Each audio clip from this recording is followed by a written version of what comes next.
اگر کوئی اپنی ماں کو دیکھنا چاہتا ہے کہ اس کی ماں اس کے اوپر روئے تو وہ آئے اور عمر کا راستہ روک کے دکھائے. عمر اعلانیہ طور پر ہجرت کرتا ہے. اگر کوئی اپنی بیوی کو بیوہ کرنا چاہتا ہے تو وہ آئے اور عمر کو روک کے دکھائے. اعلانیہ طور پر حضرت عمر فاروق رضی اللہ عنہ کسی صورت اگر اللہ اور اس کے رسول کی مرضی نہیں ہوتی تو حضرت عمر فاروق رضی اللہ تعالیٰ نے کسی صورت ہجرت نہیں کرتے. اگر اللہ اور اس کے رسول کی مرضی تھی, حکم تھا, کرنا تھا ہجرت, فرض تھا ہجرت, کرنا تھا ہجرت, اس کی وجہ سے. ورنہ حضرت عمر فاروق رضی اللہ تعالیٰ عنہ کے بارے میں بہت سارے علماء محققین کا یہ کہنا ہے کہ اگر یہ اللہ کا حکم نہ ہوتا تو حضرت عمر فاروق کبھی بھی ان سے ہجرت نہیں کرتے, ان سے ڈرتے ہی نہیں تھے حضرت عمر فاروق رضی اللہ تعالیٰ عنہ. یوں یہ کہہ لیجئے کہ خود حضرت عبداللہ ابن عباس رضی اللہ تعالیٰ عنہ کی حدیث جو مجھے یاد آ رہی ہے, آپ کا فرمان ہے کہ وہ کہتے ہیں کہ اسلام کو,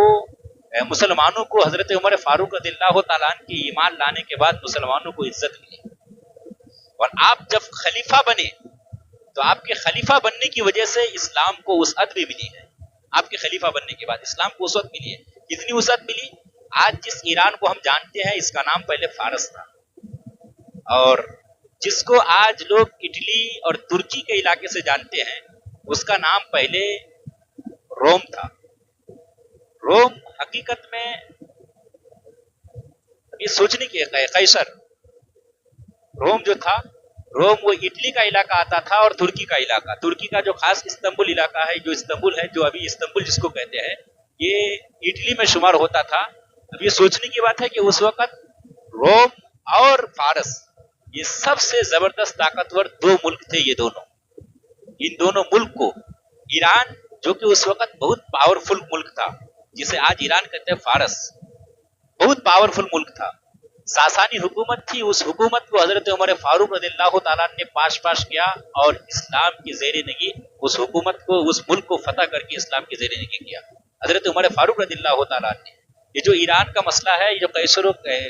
قیصر و کسریٰ کا نام آپ سنے ہوں گے, یہ بادشاہوں کا, ایران یعنی فارس کے بادشاہ کو کسریٰ کہا جاتا تھا اور روم کے بادشاہ کو جو ہے قیصر کہا جاتا تھا. یہ سب سے زیادہ, یہ دو ملک ہے روم اور ایران, فارس, سب سے زیادہ طاقتور اس وقت کا ملک. یہ دونوں ملک ساتھ میں عراق, شام اور فلسطین جیسے, بیت المقدس جیسے بڑے بڑے ملک جو ہے حضرت عمر فاروق رضی اللہ تعالیٰ عنہ کی خلافت کے وقت میں یہ اسلام کے دائرے میں آئے. یہ بڑے بڑے ملک, سوچنے کی بات ہے. حضرت عمر فاروق رضی اللہ تعالیٰ عنہ جب اسلام, حضرت عمر فاروق رضی اللہ تعالیٰ عنہ کی جب خلافت رہی تو کوئی 1 سال 2 سال آپ کی خلافت نہیں تھی,